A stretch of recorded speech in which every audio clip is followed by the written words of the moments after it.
Hello.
What's the nothing called? Don't freeze.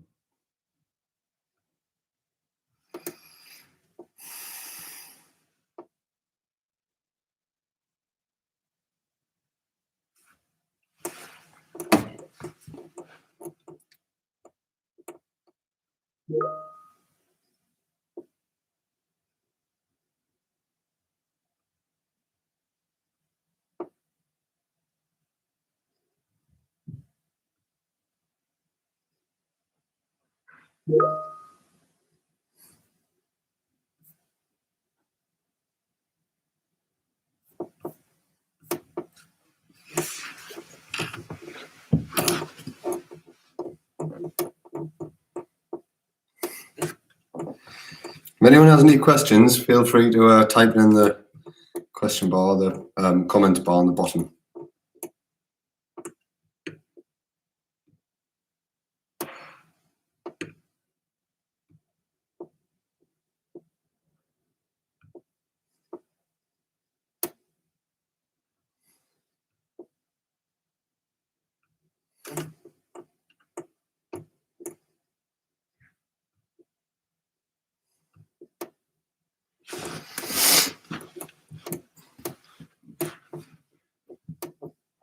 Hello, Sarah.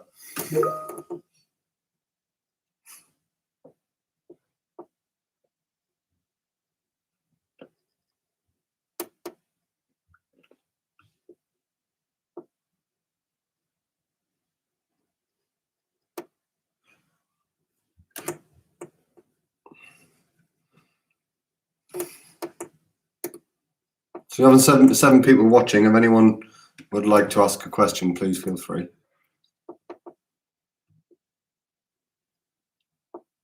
Just to introduce myself, my name's Tom Smart. I'm a plumbing tutor at Tynemouth College. I've been there for 3 years.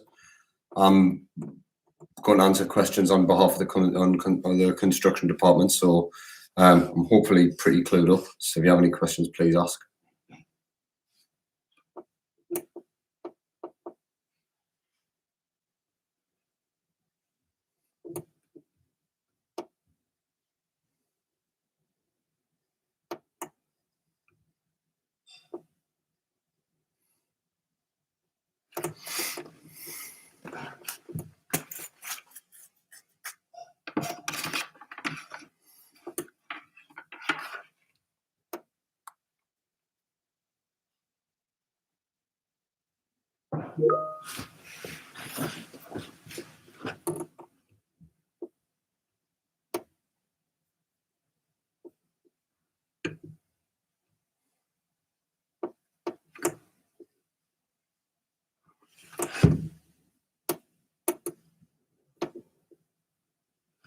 Five minutes in already.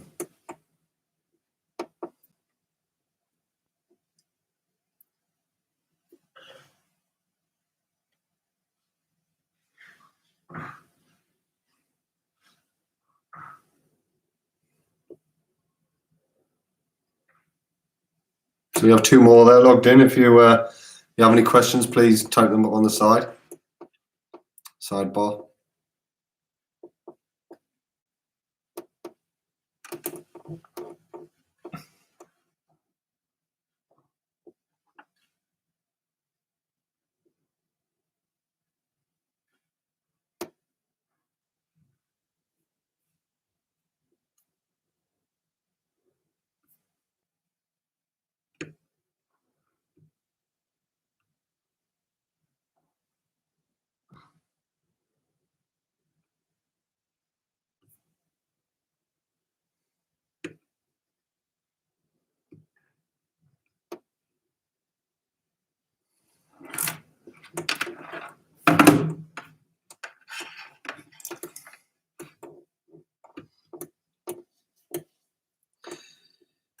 So as I said, my name's Tom Smart. I'm the plumbing tutor.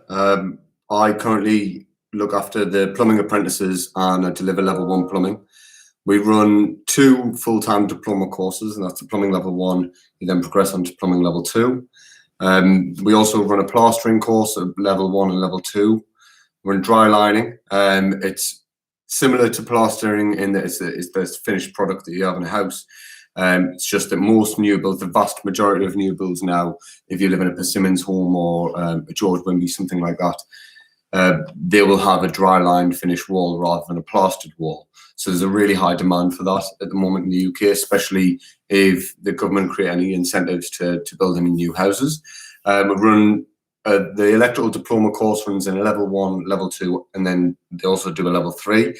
So you get full 3 years worth of electrical, in which time it enables you to, it really enables you to find employment. So whereas the plumbing level 1 and 2, you have 2 years in college, and then you can choose to do a construction course after that. Oh, so someone's put the interesting electrical course and wondering what the process is for applying. So if you go onto the college website, you can basically search for the course. You can either search for electrical or you can go into the courses that we offer. You'll be looking for, assuming you're 16, I don't know how old you are, Molly, but if you're 16, you can start at domestic electrical installation level 1, and then you progress on to level 2 and level 3. Okay, it's really just a case of going into the website, looking for the course that you are interested in, and making an inquiry. What you'll have is you make the inquiry, and then an electrical tutor will get in contact with you. They'll have a telephone interview, and they'll enroll you on the course provisionally. And what that basically means is that you need to attend a tried out event. So once the college reopens because of the pandemic, we do tried out events which enable you to try out the course, try out the trade. All right. If you've got any more questions, ask. So Daniel Hogg said, what trades do you offer? We offer painting and decorating, electrical installation, plumbing and heating, carpentry and joinery, dry lining and plastering. I touched on those earlier, and bricklaying. Okay. If you're really not sure on the course that you want to do, and you know it's a construction course rather than building services are plumbing and electrical. What you can do is ask to attend to enroll in a course called a construction skills course, and it's a broader range course that enables you to try out various different trades. The good thing is, as a 16-year-old, assuming you're 16 coming into college, you actually get 3 years worth of further education. And the benefit of that is that if you're not sure on the construction course you want to do, you can do the multi-skilled course. And then from that, hopefully having gained some experience in all the different trades, you can choose a trade from then on, and then you can go on to a level 1 and a level 2 in that. Okay. The construction skills course doesn't always include plumbing and electrical, and that's mainly because it's more of a construction course rather than, as I said, building services. And plumbing and electrical are classed as building services. Okay. There aren't any other questions on there, so I'll just continue to talk about what we do. The college, the plumbing department of the college, which is what I'm part of, we're the Northeast Training Centre for Worcester Bosch. So we have a room dedicated to Worcester Bosch boilers. Our level 3 plumbers, so plumbing apprentices rather, they've installed a lot of the stuff in there, a lot of the boilers. They carry out fault diagnosis on them, and then we have employers coming from around the region who will come and do training on Worcester Bosch. So I've been a plumber for 17 years, and I actually still have a business running. And if I wanted to install Worcester Bosch, I would come into the college, or rather I'd arrange it with Worcester Bosch, come into the college and I'd be trained on their product. Okay. Alison Dunn has asked, what grades do I need in order to do a construction course? So there isn't necessarily a minimum criteria. Obviously, if you want to do plumbing or electrical, those are courses that you really need to have pretty good math skills, especially electrical. There's quite a bit of algebra in it, and you use trigonometry.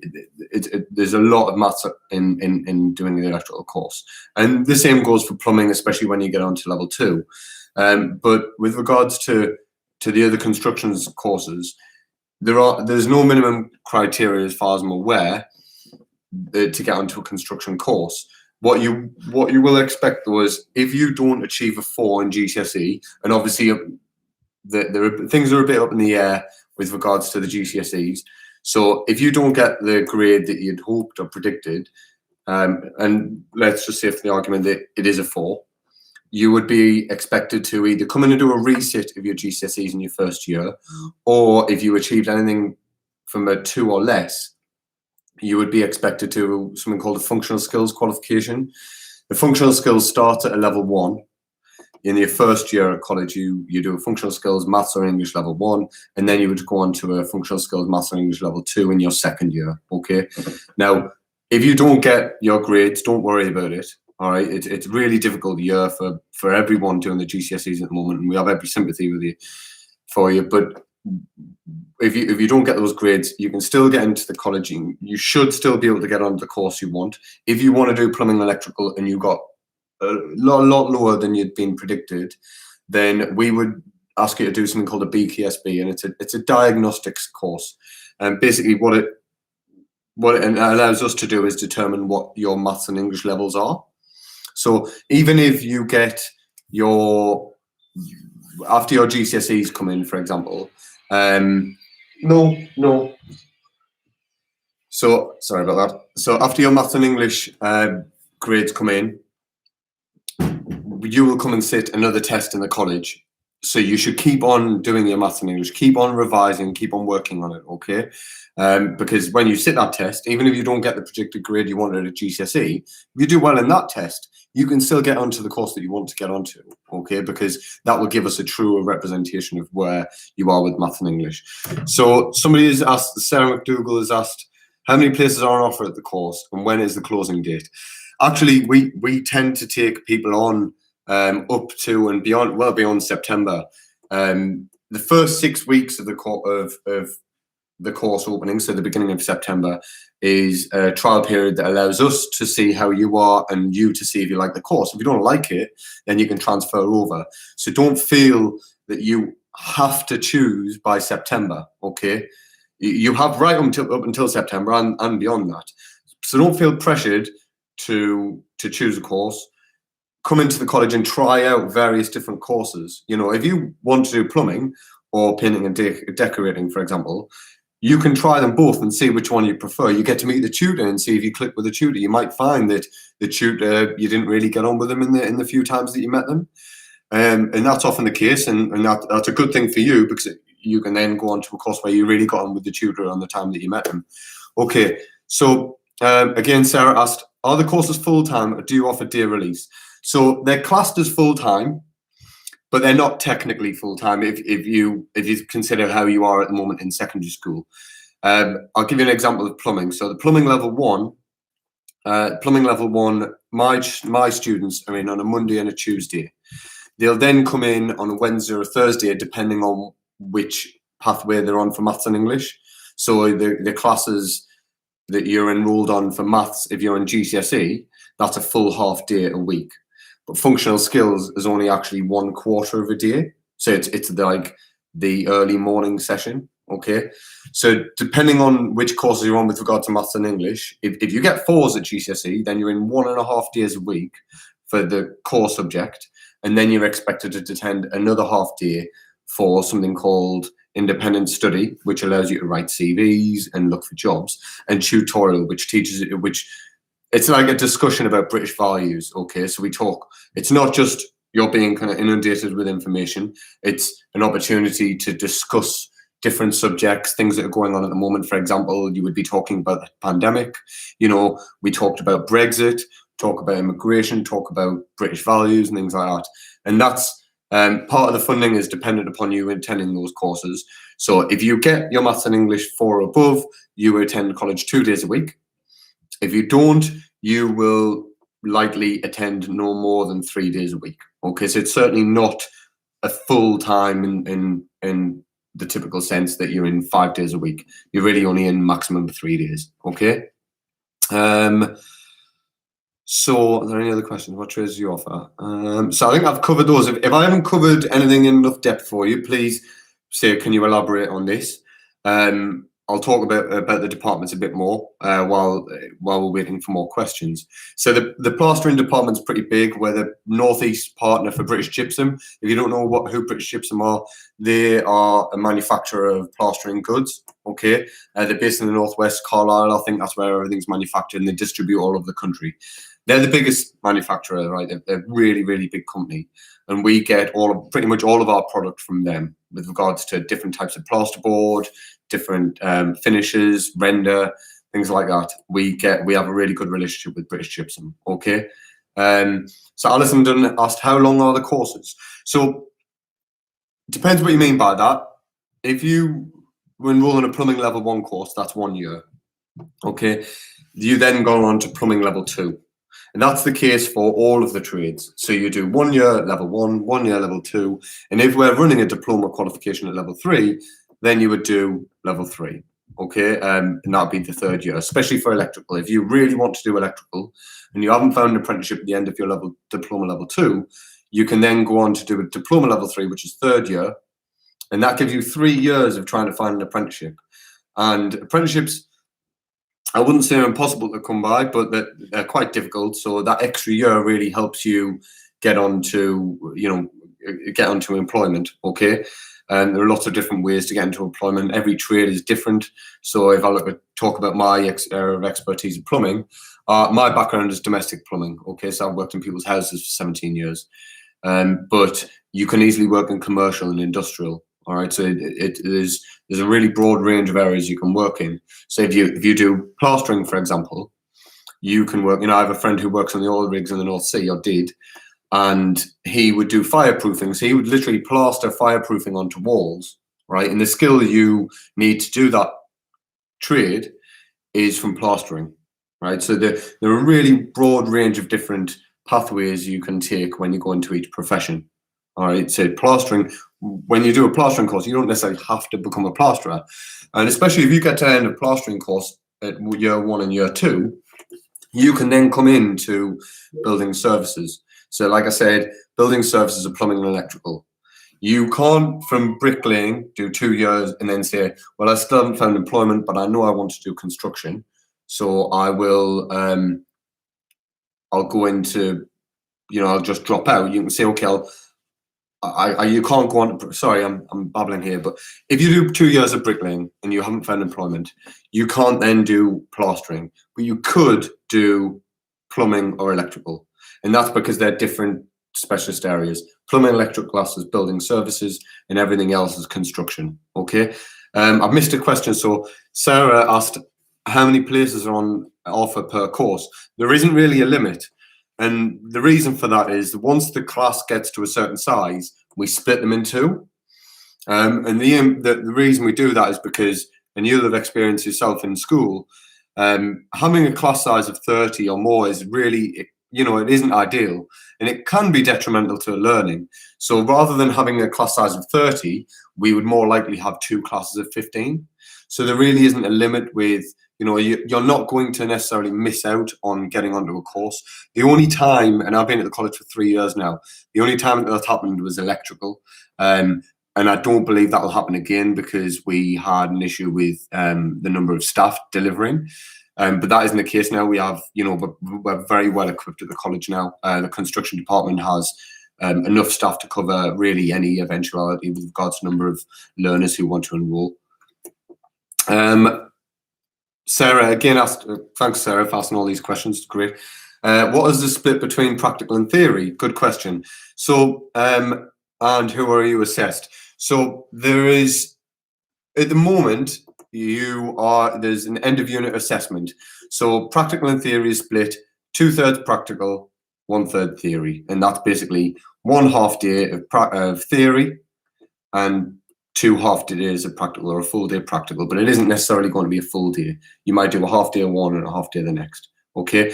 You're assessed. So with regards to practical, in the workshop, you are basically assessed throughout each task. So there's a booklet you're given, okay, we'll just basically assess your knowledge and understanding of the trade and your practical skills. You're given a task. Obviously, we'll give you a demonstration, and then you apply it, and we review your work at the end. And then if you don't get it right the first time, you obviously get the opportunity to do it again. With regards to the theory, if you relate more, the assessed question is more related to theory. Certainly for plumbing, and I know for electrical, in fact, it is the same for everything, sorry.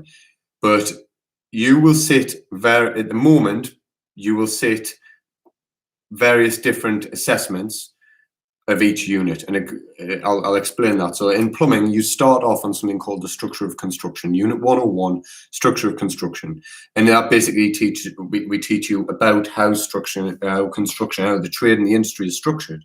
So the various different professions, and that isn't just the trades, where you look at architects, building surveyors, clerk of works, people like that, and you look how they all fit into one another.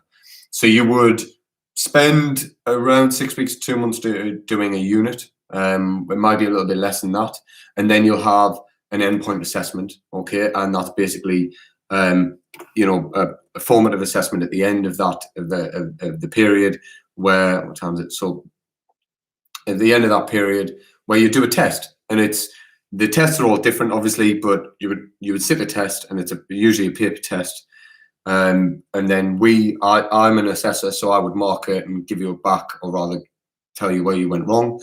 And then you have the opportunity to resit it. You then go on to health and safety. In plumbing, we look at 103 as environmental, 104 is site preparation. So site preparation is talking about preparing sites. So if you're running pipework under the floor, we talk about the building regulations. It's building regulation part A is related to structure. Okay, so we talk about that. We talk about how everything is prepared, ready for plumbing. Now, the units that you cover. So Alison, I'll finish off this question, Alison, then I'll come to yours. So the units we cover aren't necessarily going to all be the same. So health and safety and structure of construction you will find throughout every trade, but obviously the unit, the environmental, is going to be slightly different in plumbing than it is plastering, because each trade has its own environmental impact. Okay, so the questions are going to be different, but the structure will be the same. You will have delivery, and then you'll have an assessment at the end. So in plumbing, you sit about 10 tests throughout the year, and then you get your qualification at the end. Okay, throughout which you are working in practical, and like I said, theory is only 1/3 of the course. Okay, I hope I answered that sufficiently. If I didn't, please comment. So Alison Dunn asked, what does learning look like in COVID? So at the moment, it is all distance learning, and what we're having to do, and I'll touch on how the course is structured. Previously, 1/3 of the course was theory, and at the moment, everything is theory. So we're having to really expand upon everything, every unit. I've just delivered to my learners 109 of plumbing, which is copper pipework. So we talk about copper pipework, talk about its environmental impact, talk about the health risks associated, talk about the different tools, and it's all on Microsoft Teams. So you've probably heard of Microsoft Teams. If you haven't, it's very similar to Google Classroom. It's just an online learning platform. And the first lockdown really helped us get used to it, and now we're in the second lockdown. It's much better. I'll be honest. The first lockdown was quite difficult because everything was new. Getting learners to engage was quite new, but this time around, it's a lot easier. We introduced everyone to the program at the beginning, and we'll be using this, for this foreseeable. I can't, even when we come back to college, we'll still be using online learning. And what I mean by that is, you'll still come in college for theory, but all of the work that you've done in the lesson will then be uploaded online, so you can access it at any time for revision. And when I started, we weren't doing that, but we're using it a lot more now. So everyone is using Microsoft Teams. I personally am not doing live lessons. I'm contacting learners individually and talking about the stuff that I'm delivering. So if I upload a presentation, I'll contact a learner individually and talk about if they have, we'll go over if they have any questions. We'll talk about anything they're not sure about, and then we'll give them more presentations, be more of the same online engagement, and then we'll give them an endpoint assessment, which they'll do online. We've started using more and more parts of Microsoft Teams. The more we get used to it, the more we realize how good it is, and it is a very good online learning platform. But it's going. I personally think it's going really, really well.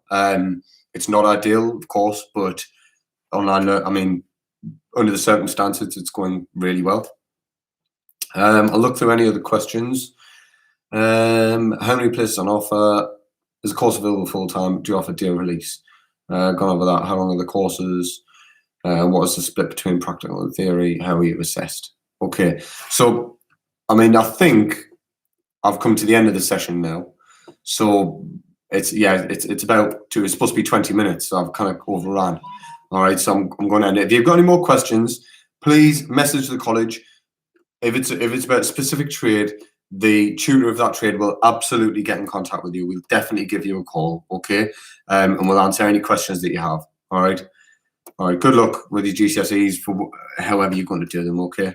Thanks. Bye.